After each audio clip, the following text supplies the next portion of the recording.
Hey there, I'm really excited to be doing this with you. It's your Capstone project overview. And why am I excited? Because it seems like a lot of work? No, I'm excited because this is the last big hurdle between you and graduation. Get this thing done, plus, of course, all your other stuff. I'm sure you're working on it. But when this thing is done, this is like one of the big finish line projects. Let's take a look at what it is. I'm going to go over this thing called the overview. I'm not going to read the whole thing. I'm treating you like college students. I'm going to expect you to know what's in here. So read it so you understand what's there. But I am going to go over some of the highlights, and I'm going to make this a little bit larger so you can read it a little more successfully. First of all, what is the capstone? The capstone is an intensive, independent, active learning process incorporating all the disciplines that determine what you as a high school senior know and are able to do. So what does that really mean in like people terms, plain people terms? That means it's the thing that demonstrates that you've got the academic chops to graduate high school. You have worked really hard. You are a scholar. Look at the research you can do and look at how you can demonstrate your understanding of it. How are we going to know you can do that? Some of it's what you produce in terms of a physical product, and some of it's what you show other people. So the requirements for the capstone right here, two big things right here. 8 to 10 page researched analytical essay. That's like, oh my God, really? I take you through the project. Stay with me. I'm right here. I'm not going to leave you. And then the second piece is a 10 to 15 minute multimedia presentation. 10 to 15 minutes. Oh my goodness, that's really, really long. It is going to feel that way if you've never done it before as you prepare it. But believe me when I tell you, by the time you get to that point in your project, you are going to be such an expert on your subject that you're like, okay, I just want to get it done. I'm looking forward to it. I know this. I want to show what I'm going to do. I want you to think of it this way. Think about the great championships in sports, the World Series, the Super Bowl. Nobody wins them by accident.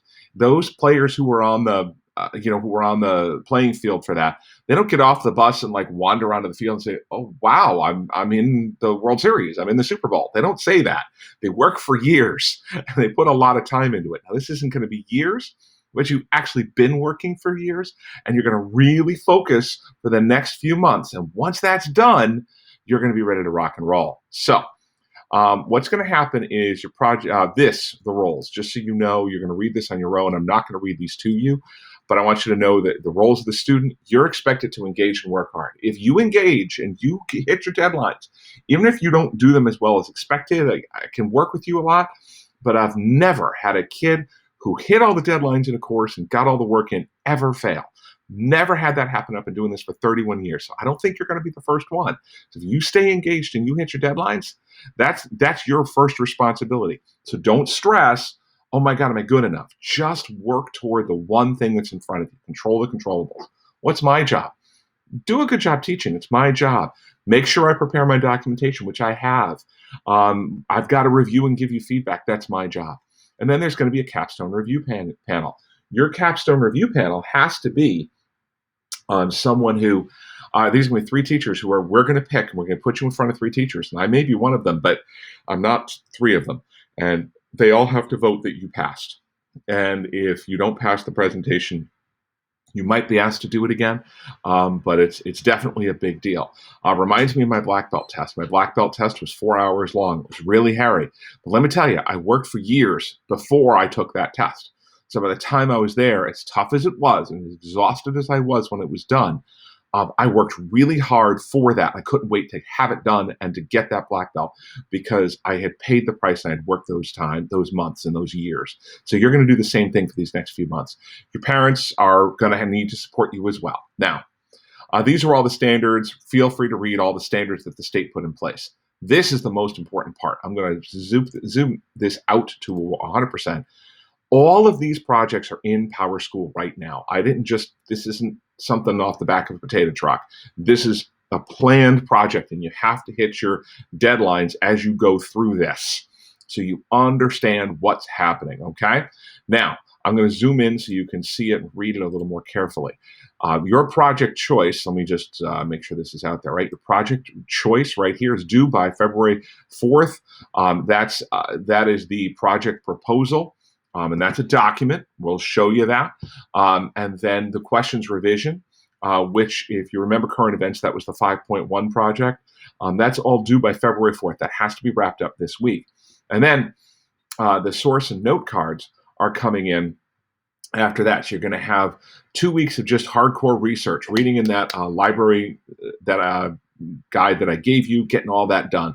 That's all done by February 18th. So that's your work, and you're pushing that.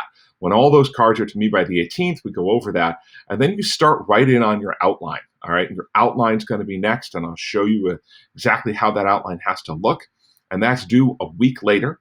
So you will have gotten your outline, and then you go right to writing. You start writing on the 25th. What if I'm done in advance, Mr. Tush? Can I start writing? Yeah, you can start writing tomorrow. There's no problem with that. But if you jump ahead, there's no problem jumping ahead.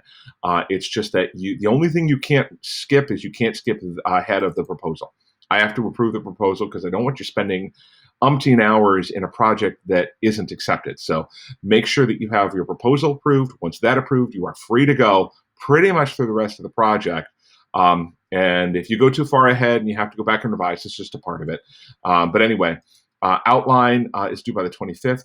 The interview, you're going to have to do a live person for a source. We're going to get into that. That's a separate assignment. And that's checkpoint 4. And its interview is going to have to be done sometime in the month of February. So you can find that person, set an appointment, have a time with them. We'll go over how to do the interview. That's all a part of the process. By March 8th, which is you're going to see about 2 or 3 weeks after the source and note cards are there, I want to see your thesis and your first, at least 2 of the paragraphs of what's going on, so at least a page of it, so I have a sense of how it looks. And then the first draft is due to be by March 18th. Now, each of these are grades, so you're going to know how you're doing because your report card is going to reflect it, because each of these are grades, and these all have to be turned in. The second revision is going to be due on the March 25th. The first draft, you get to me by the 18th. I turn it around very quickly. I get you those revisions, and you're going to have to get that second revision to me by the 25th. The final draft is done and dusted by the time we leave for April break. That's April 8th. That's the Thursday before April break. You turn it in remotely. Even if there's some crazy snow day or a hurricane or aliens land, you can get it to me remotely by April 8th. Of course, I suppose if aliens actually land, you'll probably all want to change your research topic, but that's a separate conversation. Now, April 22nd, that seems like a big gap, but there's a whole vacation week in there. April 22nd, you're going to give me your presentation on the outline. On the Monday, which is April, I want to say 18th or something, you're going to come back and I'm going to show you what I want in that presentation. I'm going to give you a document to start putting your slides together. By the 22nd, I want to see your slides, and you're going to see my expectations are very high on those slides and on the quality of your presentations, because that's an incredibly important life skill. The actual presentation must be drafted by Monday the 26th. Saying, Mr. Tush, I only got like a week to do that. The answer is yes, you do. But honestly, by then, you're the world's expert on your topic. So putting together a presentation on something that you're already an expert on because you researched it through February and March and you wrote this huge paper, how big a deal is it to put the slides together? Then we're going to start on the 29th.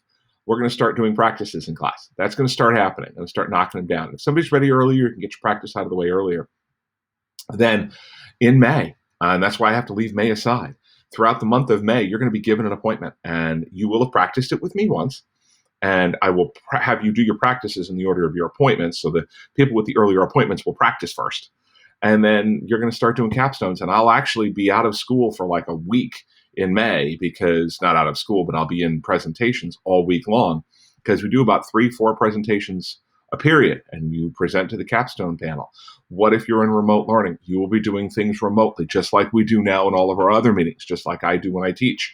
You'll be doing some presentations that way. That'll be the presentation you'll have to do as your graduation requirement. This right here is the big nut. This is your World Series. This is your Super Bowl. This is your NBA final. And nobody, walked off the bus and accidentally stumbled into the NBA final. They worked for years to get there. And this is your NBA final right here for your high school career. So that's why that's the one you're going to have to take really, really seriously. It's a big appointment, and it will determine whether or not you pass the capstone. I'm already hearing the question, what if I don't pass the capstone? You'll be asked to do it again. We are going to give you, if you miss it the first time because you really did not hit the standards, then, and I've never had that happen, but if theoretically that happens, there would be other things put in place, but I don't want to have uncomfortable conversations. So I want to have comfortable, exciting, encouraging coaching conversations with you. So in order for that to happen, you have to control the controllables. You know these deadlines are here. And if you look in Power School, you go right to my assignments list, and we go right to my assignments list for the full class. You're going to see they're already in Power School right here, all the dates ready to go. So just start worrying about it. This is the date that's coming up. This is the final presentation. They're all in there. They're a real big deal. Stay with it. You can make this happen. I believe in you. I will be here with you.